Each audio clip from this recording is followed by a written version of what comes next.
Nossa experiência de hoje é pipoca de micro-ondas. A gente vai precisar de milho de pipoca, De sal e saco de pão. Aí vai botar uma xícara de pipoca no saco.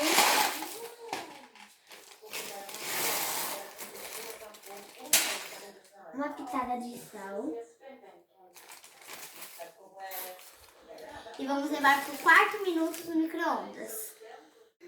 Depois de fechar o saco de pipoca, agora vamos por 4 minutos no micro-ondas.